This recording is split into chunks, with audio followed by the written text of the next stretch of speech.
We had signed Akshay Kumar for Levi's. It translated into court cases, it translated into police cases. God. In my view, the funniest fashion disaster that it became like a media disaster. I know your first deal was Shah Rukh Khan. How did you start it? How does it really work?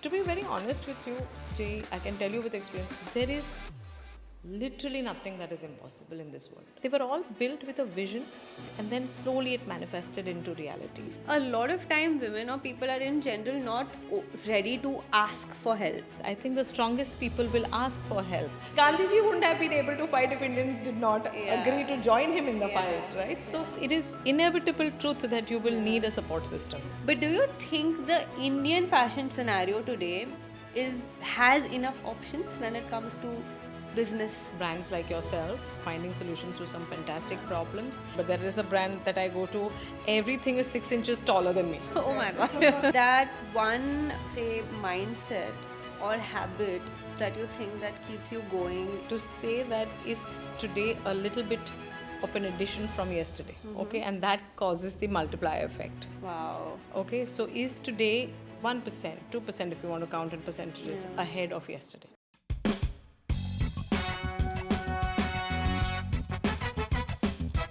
Unfiltered, unapologetic, unstoppable.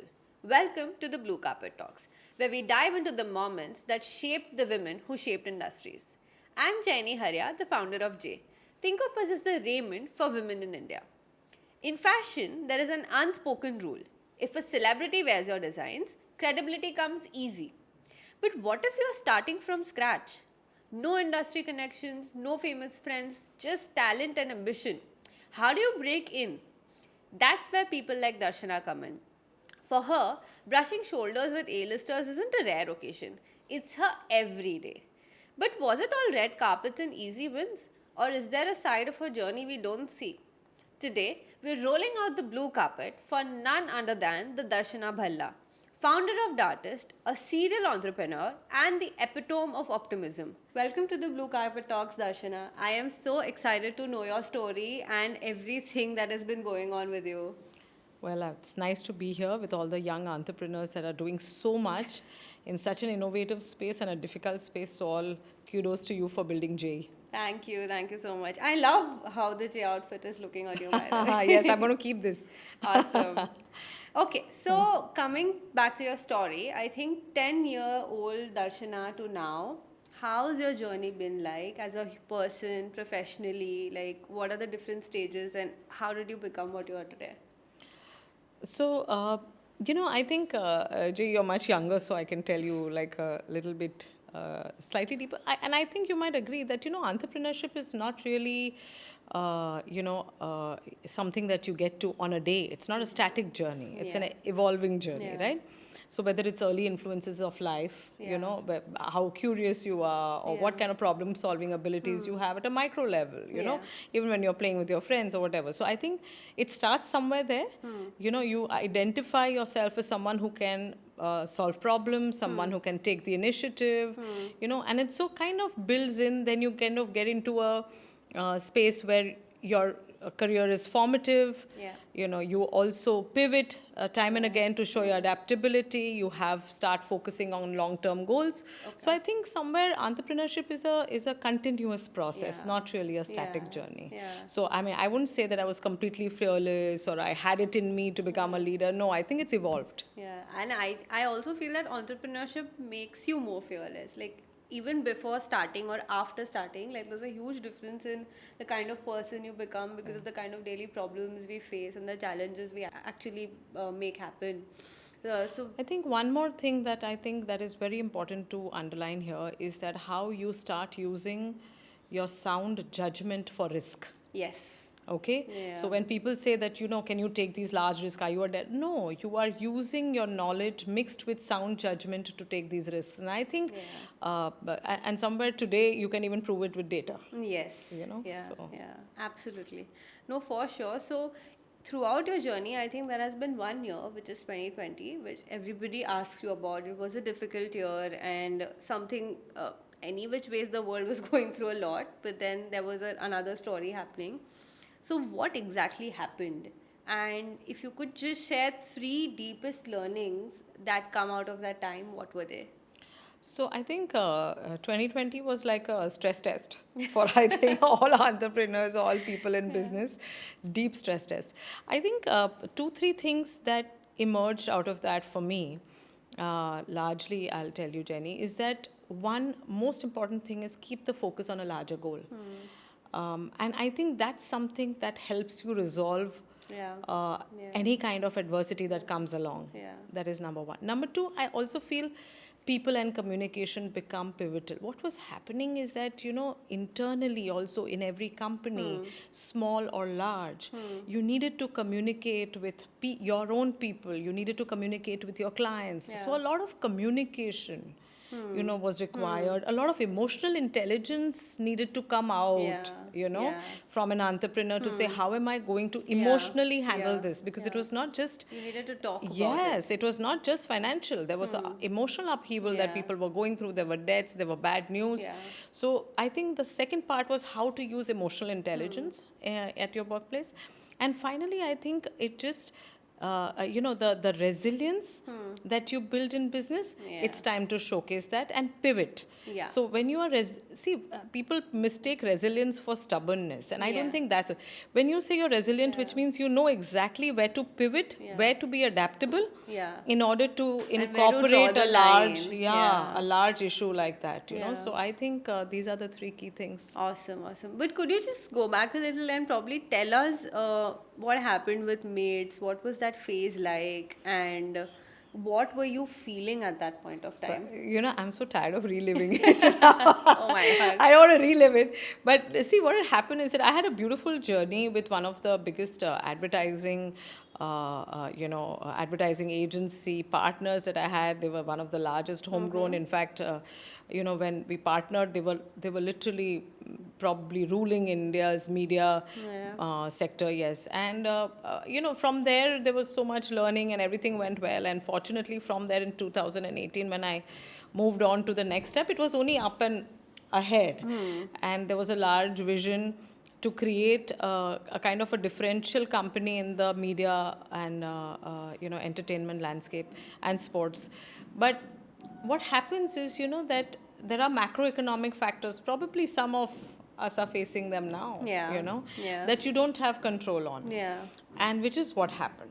Okay. So there was there was a certain conflict that was going on in that company internally itself because of the founders' issues.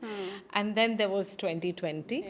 And I think the confluence of these two large adversities that came to us, I think it just made us absolutely rethink a lot of future steps. And I think we emerged better. If you ask me, we had a lot of time to shaft out what was not necessary for our business, focus on the large goals and break them down into very adequately proportionate processes so that we reach them. So I think that is what happened. Awesome. One thing that I have learned about you in whatever I read about you, the interviews that I saw before, is that the way you explain a problematic time. I mean, there are two ways to say that, hey, this was a very difficult time, I suffered a lot. Or the other way to say it is, hey, this was a difficult time, but I really learned this out of it, and I emerged a better person out of it. And I think the latter, the positivity and the attitude, is so important. These days, I think most people who get into that failure phase are probably never able to come out of it, and they take wrong decisions. So that's one thing I really admire about you. And even the three learnings, I think the whole understanding where your long-term goal is, and believing in yourself that this could happen, makes so much difference. So that's one thing that I really, really love about you, and something that I'm going to also try to take forward from this. So one thing that you also said at one of your earlier interviews is that it's these dark times is where your support system is built and where your biggest network is built. But unfortunately, like you also said, right, you need to talk about the adversities. A lot of time, women or people are in general not ready to ask for help. Or it's like an embarrassment for them to, talk about it, that, hey, I failed, or this went wrong with it. So you did so beautifully. I mean, whatever was happening, I think you built your system. What is something that people can actually gain out of the whole way you solve the problem, and how do you tell women that hey, it's okay to do this? So I think the first thing that you need to always keep in mind when you face any adversity is that it is actually more mental than it is otherwise. Yeah. And two, it will pass. Yeah. Okay, it just, any adversity, whether it is COVID or whether it is, I mean, in some countries currently there is continuous war. But the reality of it is it will pass at some point. Yeah. So that is the first mental framework you need to Yeah. make. And as far as support is concerned, Jay, let me tell you, since you said you're starting out, one of the key fundamental things that you build when you build a company is your support system. Whether it is at home, whether it is inside the company, whether it's outside as clients, whether it is your investors, it is that support system that will stand by you, because it is impossible for any person to reach a larger goal by themselves. Yeah. You know, Yeah. you just need to have a humongous support system to build this. So it's almost a key cohort of your strategy to build that support system, you know, including at home. Yeah. So I think these are the two fundamental takeaways that I would, and you know, to say that you know, I'm embarrassed to ask for help, actually showcases further weakness. I think the strongest people will ask for help. Yeah. I mean, even for a political revolution, you need to tell people to join you. Yeah.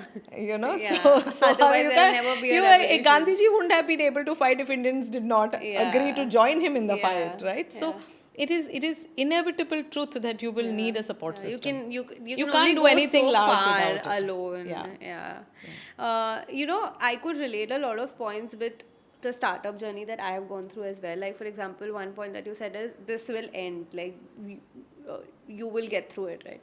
So I started an apparel brand in the middle of COVID, where everybody was talking about never getting back to work, and we started a workwear brand. Because our only goal at that time, and my goal at that time, was once people start getting back to work, they should know that there's a brand that's there out there. You know, you thought ahead of some of the investors, I think, because all of them were putting money in edtech while you were building something to go back to office. Yeah, great. So I left out my job in October 20, and then everybody was, you know, there was this phase, ab kab COVID khatam hoga, ab COVID khatam hoga. So we thought that it'll end in 3 months. It didn't, it ended in 1 year. But whatever happened, I think it was quite good, and we did actually build in a very good category is what I feel now. And one more thing that I learned during my startup journey also is that when you start up, you are alone, right? And you don't have the funds to build a very huge team and all. And that is when my support system was also built. It was a difficult time for us, and we were able to actually ask for help and make it happen. So whether it is a bad time or whether it is starting something new, I think this theory applies both ways. Yeah, you're absolutely right, because I think at a fundamental level, you need to know when is it that you're going to start acquiring your customers. Yeah. And you need to have that clarity. Yeah. And I think there might be a lot of people who might say this is not the best decision. Yeah. But then that's when your strong judgment comes into the Yes. picture, you know, because you have studied this particular context more than anyone else. And I think that's, see where you are.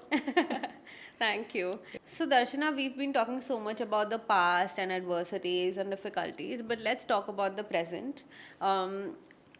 I think you sit down with A-listers like every single day, and I think about power dressing all the time. So, do you feel any difference when you meet them on days you power dress versus the days you don't? Like, how is it like? So, you know, for me, it's an inevitable context to power dress, so to speak. Yeah. I think it has a lot of external and internal, you know, value adds that it does to you and your personality. First thing is, you know, Jenny, I mean, it's the first impression, and I'm a little old school. I believe that you need to make an effective first impression, right? 100%. So that's first thing.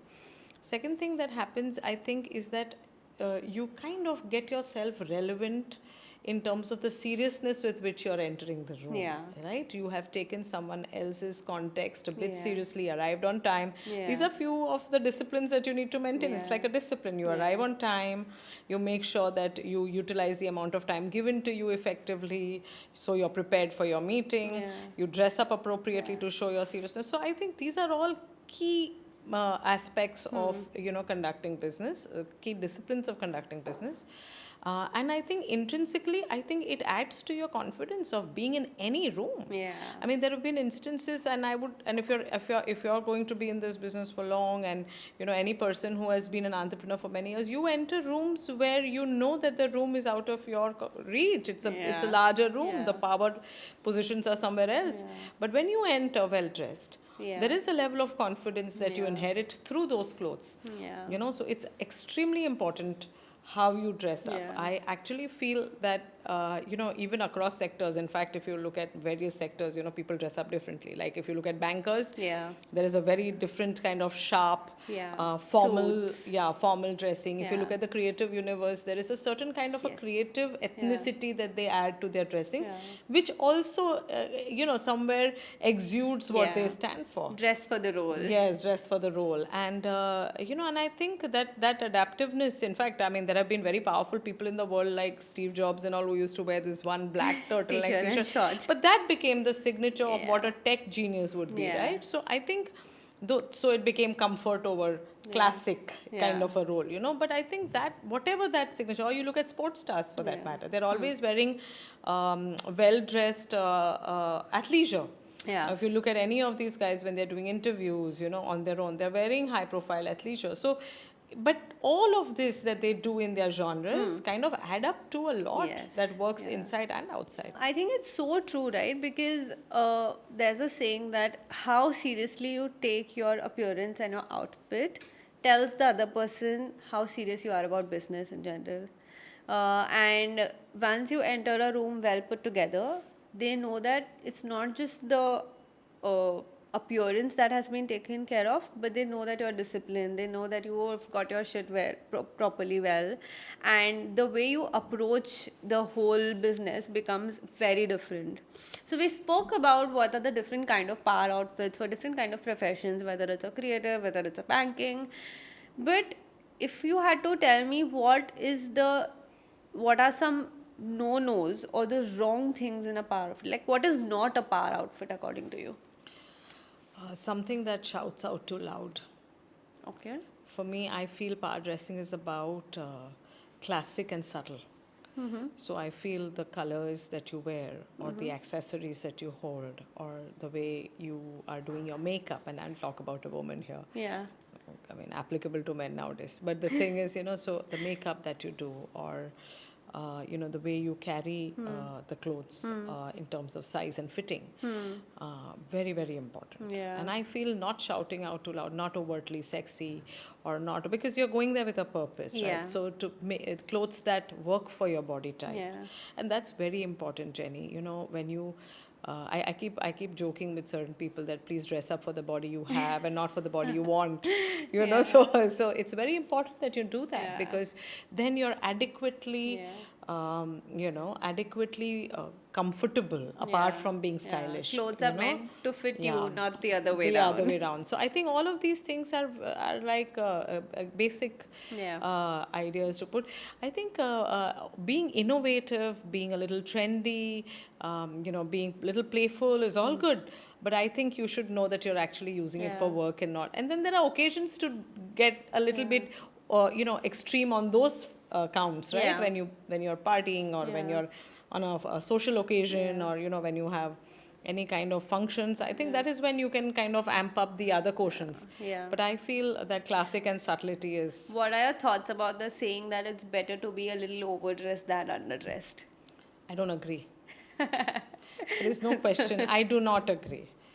I personally feel that there is no context of overdress or underdress. It is either you dress to occasion or you're Or you not don't. dressed to occasion. Yeah. Okay? Yeah. So being a little bit more subtle is okay. Yeah. But if you're not dressed to Yeah. occasion, it's not Yeah, right. it's I mean, not it's a little old school, I think, from me.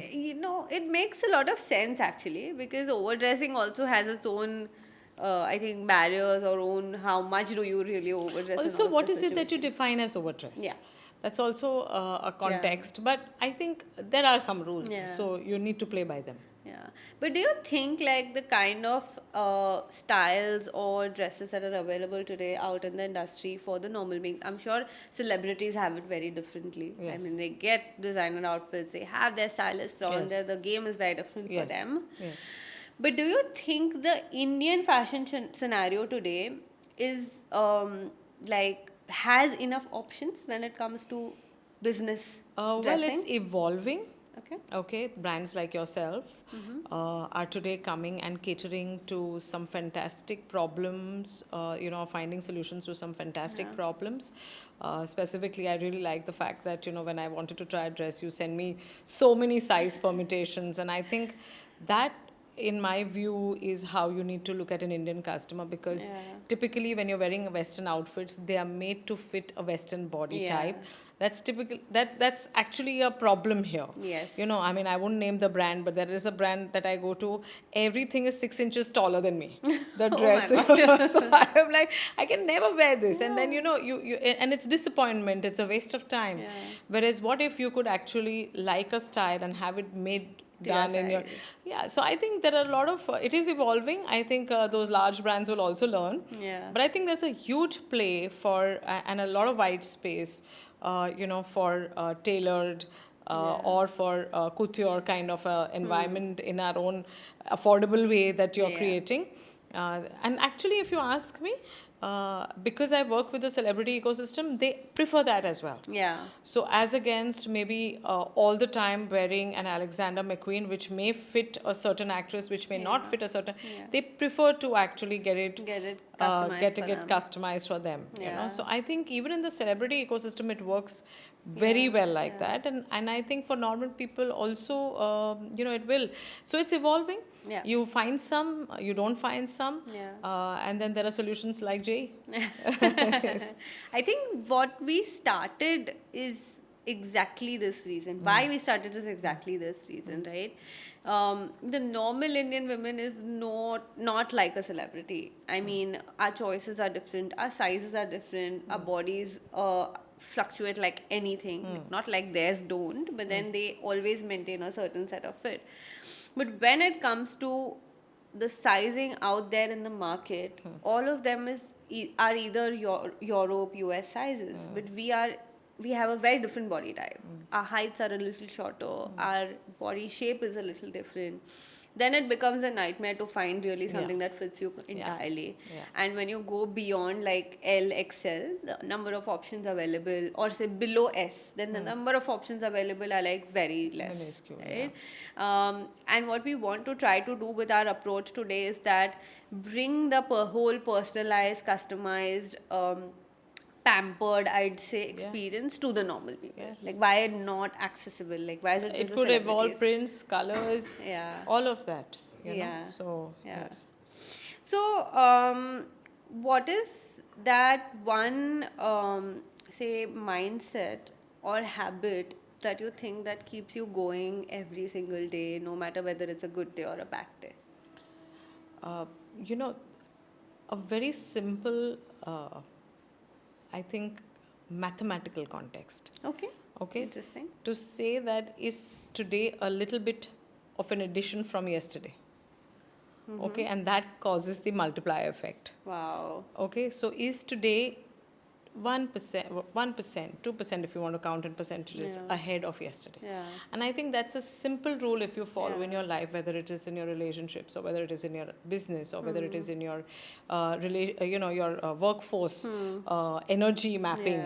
Yeah. You can tell your team today, it's very important to map the energy of the team apart from just giving them the right work role and guiding them. You need to map it because people today, after 2020 specifically, have so many problems on the table. Yeah. You might just have the most fantastic employee come to you one morning and be completely out of energy because their 1-year-old child has not slept the whole night. Yeah. Okay, so you need to map that. All you need to inspire people to do is to say, are you even 1% ahead of yesterday? Yeah. And I think that creates a great multiplier effect. Awesome. No, it makes so much sense, and inherently, we all go through this, but we don't account for it. Yes. I never thought of it like, what's my day? Is my day a little better? Like, looking forward to a better day every day. Inherently, we do, but then calculating it and making sure that that makes me show No, up. I think more than calculation, Jay, is about the fact that your mental framework becomes such that you think of the day Yeah. and you analyze whether you have done that plus one Yeah. yesterday Yeah. or today. And then, latently, Yeah. you start developing a habit to make it better next day. Yeah. Okay, Yeah. so over the years, when you practice Yes. this, Yeah. so you say, oh, I actually did not deal with this problem with enough compassion with my colleague. I think I should add a level of compassion. Then, when you think of, oh, this particular business deal, I think I could have sweetened this deal for my Yeah. client. Yeah. I think I should have understood this athlete a bit better. So, I think, when you just analyze the problem, saying, did you do this better? Okay, I did it a tad bit better, I can do it a little better. So, I think both these aspects continue to work with you simultaneously. Understood. You know? Makes sense. I missed asking you one point on the fashion part, so let's just go back to it. Um, Tell me one funniest fashion disaster story that you've seen. Either is it yours or maybe some stars, something. What happened and like how did we fix it? So if you have to classify it as funniest, then there is an event that you might know of, right? Many years back, I don't remember exactly how many, we had signed Akshay Kumar for Levi's. Okay. Okay. And yeah, see, there you go. So it is. So so, I mean, Akshay for Levi's first itself was quite a differentiator because, we were talking about how retrosexual and, how the origin of Levi's was. And Akshay Yeah. fitted the bill and, was a very good looking man. And then there was supposed to be an event, a fashion show, and there was supposed to be this whole creation of content around that fashion, which was laid out as something we would do, and it transcended into one complete media disaster. Oh my God. To an extent that, unfortunately, given how our regulatory bodies are, it translated into court cases. It translated Oh my into God. police Oh cases. my God. It is, in my view, the funniest fashion disaster that it became like a media disaster. Oh my God. I did not even know it could have that level of impact. It did have, and we keep saying, that it became from Akshay became like a action hero, and all that started happening, So yeah, I think that Oh, was the wow. funniest incident that I think I Interesting. have witnessed. Nice. I thought it'll be a some normal outfit story, but this went to the next level. It's quite nice. Yeah. What is the most bizarre request a celebrity has ever made to you? The thing is that, when you get into the mindset of a celebrity, I'll tell you this, okay? People keep saying celebrities have a lot of qualms and they have a lot of quips and, they're constantly demanding. But you put yourself in those shoes, Yeah. okay? And please do that for one day and Yeah. understand the life they're leading. Yeah. Okay, I don't say that they don't behave entitled, but that entitlement comes from the fact that they have to deliver Yeah. 10x Yeah. each time they're in any room. Yeah. Okay, and that's a lot of pressure. Yeah. And when you have to deal with so many macro pressures, you want everything that is micro to be taken care of. Okay, and that's how we all lead life, right? Yeah. So we don't want to come and face a computer internet problem. We don't want to face that when we're coming with big plans of what we're going to do on Yeah, that day. yeah. So that is the thing, which is why, when they say, oh, Shah Rukh Khan likes his pajamas ironed, okay, he wants to sleep better, or Aishwarya likes a certain fragrance, okay, she's had a hard day at work, she's delivered to the world audience from an Indian standpoint, she's our ambassador, give her the, Yeah. So I just feel that we overrate these qualms, and I think we don't understand the context with which they ask them. Yeah. I don't believe that they should be looked at with that lens. Understood. So no requests are bizarre. They I are don't all I don't I don't practical. feel they are bizarre. I just feel it's about a personality type and them wanting something to be particularly good, and I don't think there's anything wrong with that. Yeah. I remember, I think we were dealing with some agency for some sourcing request, and then a celebrity had taken one of our outfits, and then something happened during the show which was a huge disaster. I think the driver didn't come or the show started late or something, and the agency was so fried. Like, कैसे deal करूँ मैं इससे? That's because people don't understand why the Yeah. person is asking for what they're asking Yeah. for. Yeah. And I think this is the biggest gap that we have in, like in your business, you identified the gap that, the sizes are, and I think somewhere in agenting business, I think this is a gap where people start thinking of these as forms, and that's not fair. Yeah. When they deliver X raised to 5 value, you need to deliver X raised to 5 value. Yeah. You I think someone's got a business idea out of this today. There, I think everybody is dealing with their own. Yeah. So if you have to say swap your job with some celebrity for a day, who would that be and Oh, why? there are so many. There are so many. I've seen their lives up close. There are so many. But look, I think I'll widen it to a little bit of a landscape. So for me, actors and actresses are so tough to do. Okay, they are tough jobs. I mean, delivering that kind of emotion and storytelling in front of a camera. Oh my, it's a tough job. I would therefore only vision myself taking place with a business person or something of that Makes sort. Okay, sense. because that still Okay. can be done.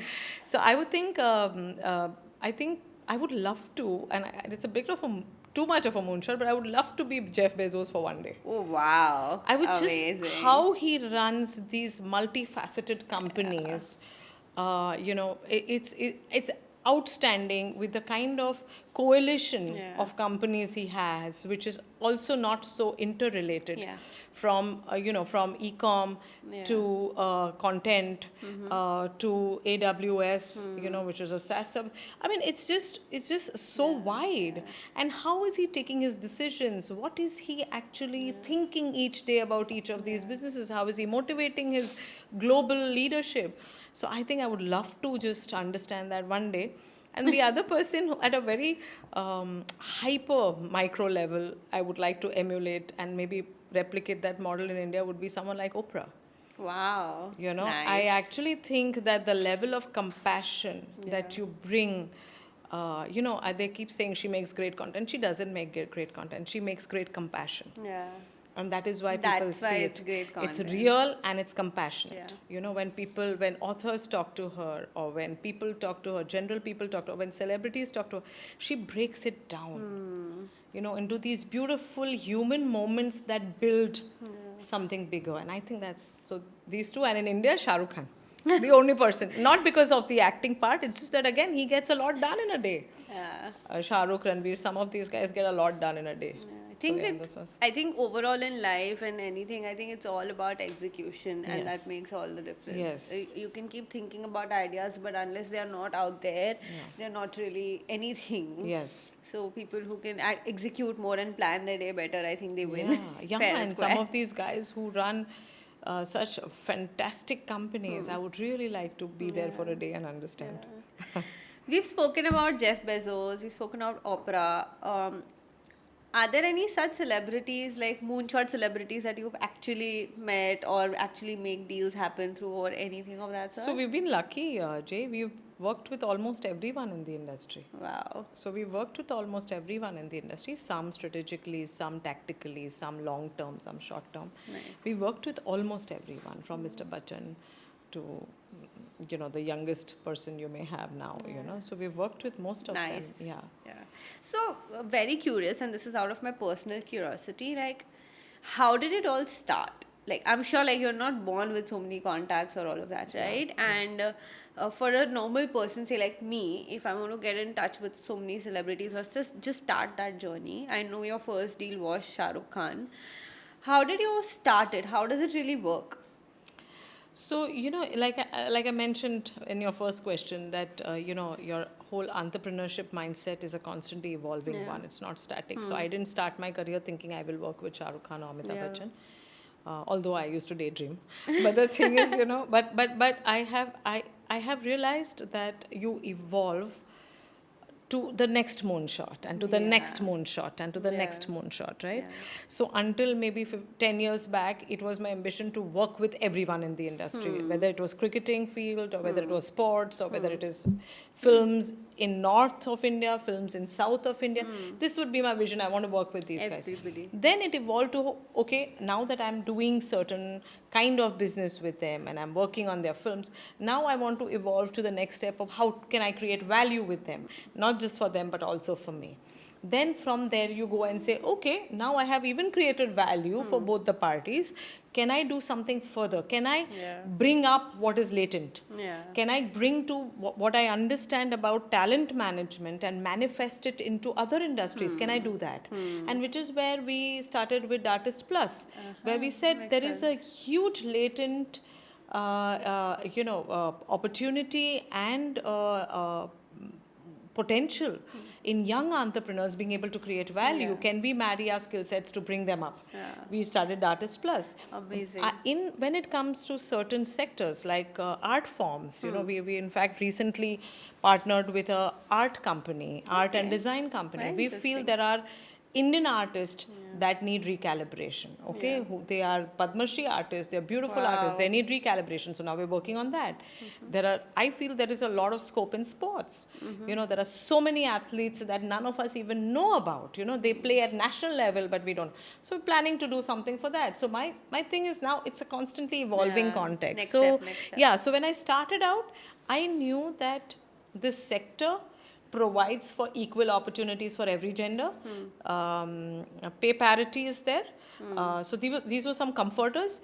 But what also happens is that the vision was somewhere explored. Thanks to my first mentor and partner, Sam Balsara, he invested in the vision. And that gives you the confidence to Makes move forward. sense. Yeah. I think it's one step at a time, but also like continuously aiming for what's next. Yes, the next moonshot and the next moonshot. So very, very, I'm quite certain, and if I get into Jeff Bezos' head one day or in his place, I will ask him, did you ever believe that you will have AWS? Did you ever believe that you will have a company which is probably the biggest cash flow positive company in the world?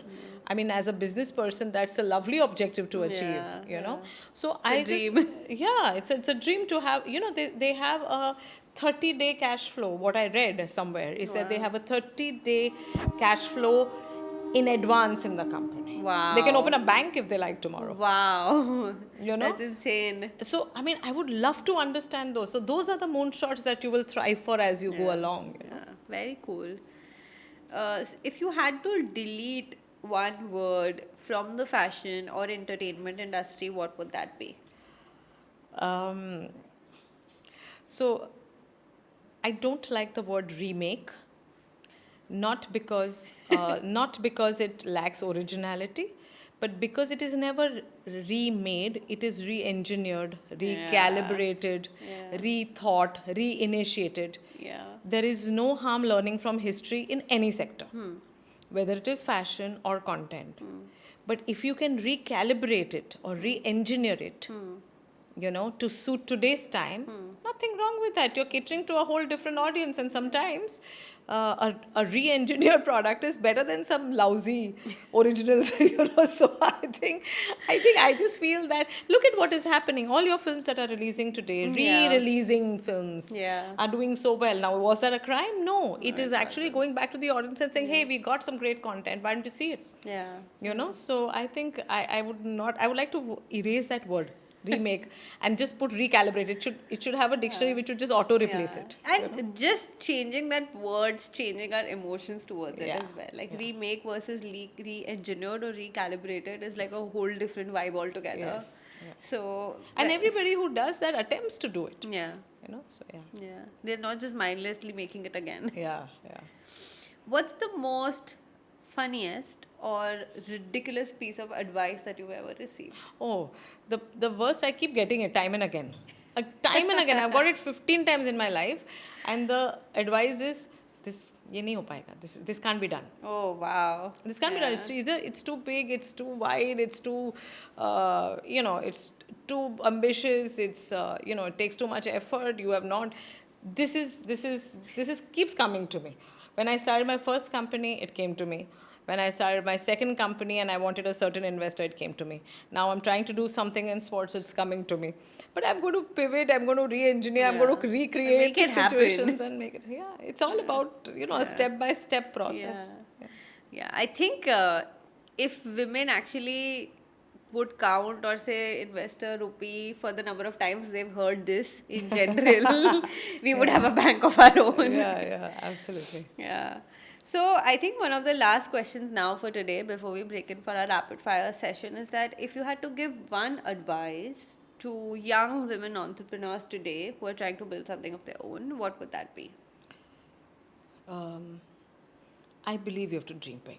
Yeah. Okay, you have to have a long-term vision. That's something, and that long-term could be 5 years Yeah. or 6 years, and it has to be large enough for you to be excited about it. Yeah.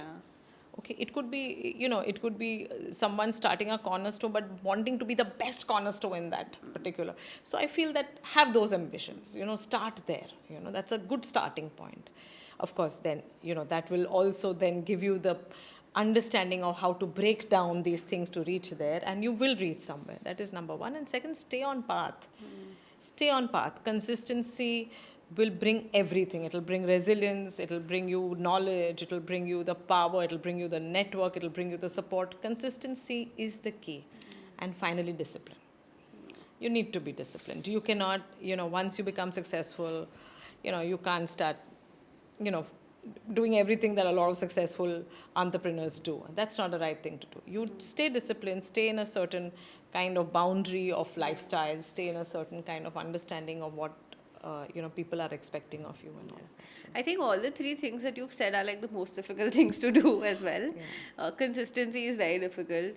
I mean, for me as a person, though, it definitely is. Obviously, every day, like you said, is 1% better, and we have to work towards it because we're running a business. But like all these three things are literally the differentiators between somebody who's successful versus somebody who's not.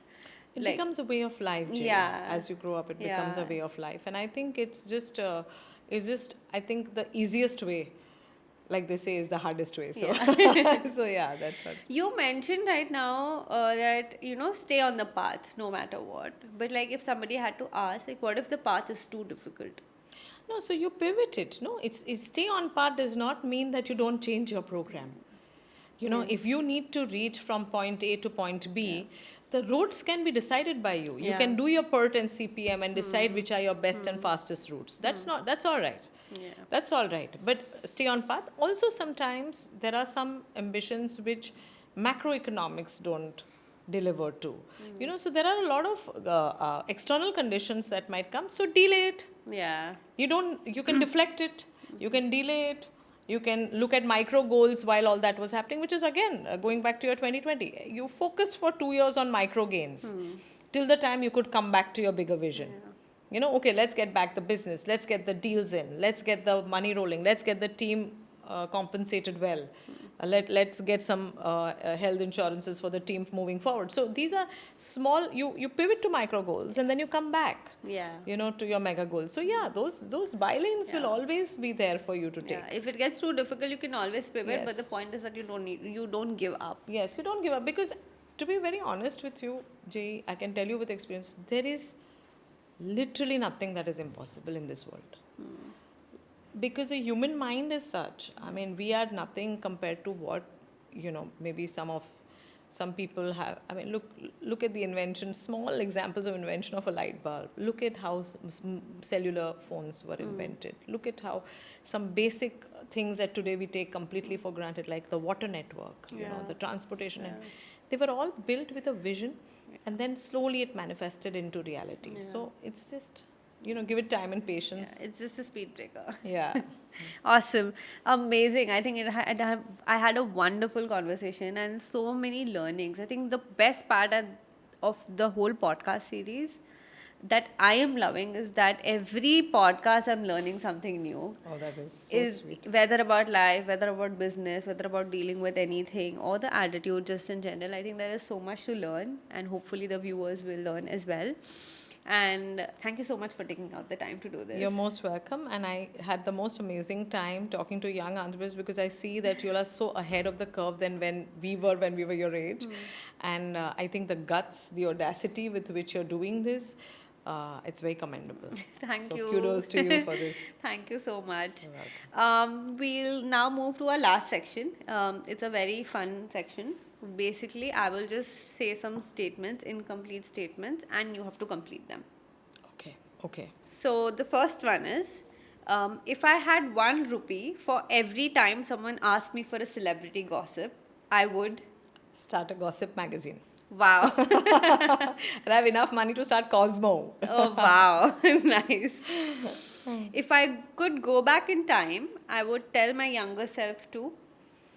Negotiate better pay packages, Nice. more equity. Yeah. Nice, nice. I think ask for what you deserve. One habit I should absolutely get rid of, but I never will, is. My obsessive level of subscription to every online magazine. Okay, so I have registered for 16 newspapers, 35 magazines, 4 news channels, and I keep getting information and spam mails from all of them. I have to get rid of that habit. But do you read all of them? I try to. Wow. But not all. But it's like it consumes more than half of my Sunday.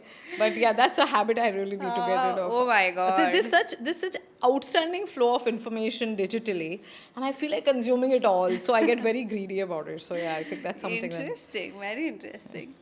Okay, next. If my WhatsApp inbox had feelings, it would say. Don't ignore me so much. Nice. I feel the most powerful When I'm in a room with more powerful people. you need to be if you need to be in a room where you're not the smartest person. Yeah. If I ever randomly disappear, just assume I am Home. No other Nice. place. Home. Nice. That is where I am. Okay, superb. So with this, we come to an end to this session as well as the podcast. Thank you. Thank you so much. There's a little token that we have for you here. Thank you so much for taking time and actually doing this for us. Thank you. Lovely packaging. Thank you. So classy. Do you want to check what is inside? Yes, let me see. This is Jenny's own hamper that she's delivering to everyone. Oh, how nice. And it is sugar-free. So it works out completely well. The sugar-free Amul chocolates, Yeah, I it think was it all, works out. it was all and it's Karthik's. homegrown, so it has my heart. So this is a belt. Okay. We've recently launched belts as a category. We thought this is something that would go. Oh, with you know, this is so interesting because then you could even do shoes. Yeah. We You could, know, and bags. with and a slightly lot more. for different Yeah. kind. And this is what? This is, oh, wow. Wow. This is so well made. Thank you. It's made by a girl called Soumya. Doodle Okay, Maps is her venture. Wow. This is beautiful. She and Karthik have done all the research and made sure that they include all possible elements that we could Oh, it's cover. lovely. Thank you. Thank you so much. Thank you, Jaey. Glad that you So liked much fun it. to do this. Yeah, likewise. Thank you so much. Thank you.